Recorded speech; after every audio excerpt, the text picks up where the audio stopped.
നിങ്ങളുടെ ഇഷ്ട പരമ്പരകൾ എക്സ്ക്ലൂസീവായി സൺ നെക്സ്റ്റ് ആപ്പിലൂടെ തികച്ചും ഫ്രീ ആയി ഇപ്പോഴേ ആപ്പ് ഡൗൺലോഡ് ചെയ്യൂ. ഞാനിതൊക്കെ വെറുതെ പറഞ്ഞെന്നേ ഉള്ളൂ.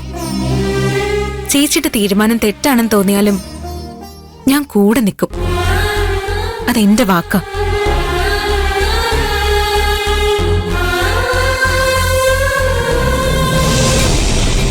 ഞാൻ അപ്പോഴേ പറഞ്ഞില്ലേ അമ്മായി, അവള് സമ്മതിക്കാൻ പോണില്ല. അങ്ങനെ പ്രതീക്ഷ കൈവിടൊന്നും വേണ്ട. മഹിമ കൂടെ ഉണ്ടെങ്കിലേ അവൾക്ക് എന്തിനുള്ള ധൈര്യം കിട്ടും. ഗോപിയേട്ടനും മഹിമയ്ക്ക് ഇക്കാര്യത്തിലേ നമ്മുടെ അതേ അഭിപ്രായ. അവർക്കേ മഞ്ജു ഒരു നല്ല കുടുംബത്തിലേക്ക് കല്യാണം കഴിച്ചു പോണെന്നാണ് ആഗ്രഹം. നീ ഈ അവസരം നന്നായിട്ട് ഉപയോഗിക്കണം മോനെ. അവളോട് സ്നേഹത്തോടെ സംസാരിച്ച് കല്യാണത്തിന് സമ്മതിക്കുന്നതാണ് അവളുടെ ഭാവിക്ക് നല്ലതെന്ന് മനസ്സിലാക്കിപ്പിക്കണം. ഞാൻ ശ്രമിക്കാം അമ്മായി. എന്ന് ചെല്ല്.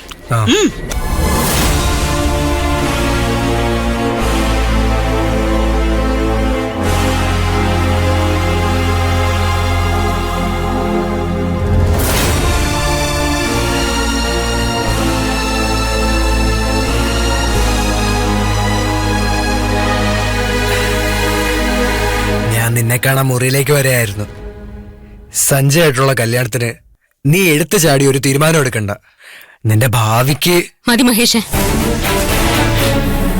നീ ഇനി എന്റെ മുമ്പില് വെറുതെ നാടകം കളിക്കണ്ട. നിനക്ക് എന്റെ ഭാവിയെ പറ്റി ഒരു ചിന്തയില്ലെന്ന് എനിക്ക് നന്നായിട്ട് അറിയാം.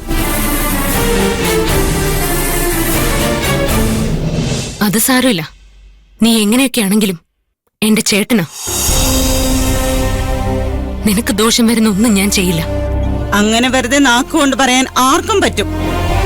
ശരിക്കും ഇവനെ കുറിച്ചൊരു കരുതലുണ്ടെങ്കിൽ നീ സഞ്ജയുമായുള്ള കല്യാണത്തിന് സമ്മതിക്കും.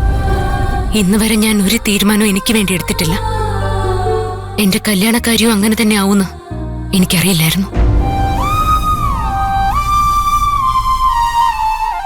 എനിക്ക് സഞ്ജയനെ ഇഷ്ടമല്ല. പക്ഷെ എന്റെ തീരുമാനത്തിന് കൂടെ നിൽക്കാൻ ഈ വീട്ടിൽ ഒരാൾ പോലുമില്ല. നിങ്ങളുടെയൊക്കെ അഭിപ്രായങ്ങൾക്കും ആഗ്രഹങ്ങൾക്കും വില കൊടുക്കാതെ എനിക്കിഷ്ടമുള്ളത് എന്താന്ന് വെച്ചാൽ ചെയ്യാം. പക്ഷേ അങ്ങനെ എനിക്ക് വേണ്ടി മാത്രം ജീവിക്കാൻ ഞാൻ പഠിച്ചിട്ടില്ല.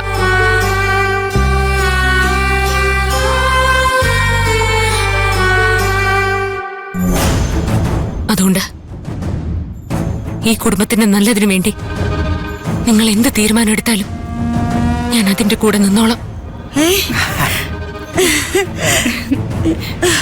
മതി, ഇത് മതി മോളെ. ബാക്കി എല്ലാം അമ്മായി നോക്കോളാം. ഗോപിയേട്ടാ, ഗോപിയേട്ടാ, എന്താ ഗോപിയേട്ടാ, എന്താ? ദേ മഞ്ജു കല്യാണത്തിന് സമ്മതിച്ചു.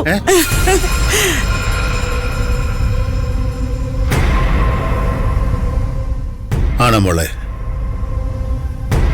നിങ്ങളുടെയൊക്കെ ആഗ്രഹം അത് തന്നെയല്ലേ? അതെ, പക്ഷേ നിന്റെ ഇഷ്ടം. അവൾക്ക് ഇഷ്ടമുള്ളത് കൊണ്ടല്ലേ സമ്മതിച്ചത്. നിങ്ങൾ ഇനി വെറുതെ ഓരോന്ന് പറഞ്ഞ് അവളെ കൺഫ്യൂസ് ചെയ്യിക്കല്ലേ. എന്തായാലും നന്നായി മോളെ. ഈ കല്യാണത്തോടെ കുടുംബത്തിന് നല്ല കാലം വരുമെന്ന് എന്റെ മനസ്സ് പറയുന്നു. അതിനിപ്പോ എന്താ സംശയം? കല്യാണത്തിന് മുമ്പ് വീടിന്റെ കടം എല്ലാം തീർത്തെങ്കിൽ കല്യാണം കഴിഞ്ഞാലുള്ള കാര്യത്തെക്കുറിച്ചൊന്ന് ആലോചിച്ച് നോക്ക്. നമുക്ക് എല്ലാവർക്കും വെച്ചടി വെച്ചടി കേറ്റായിരിക്കും. ആ വാ മക്കളെ.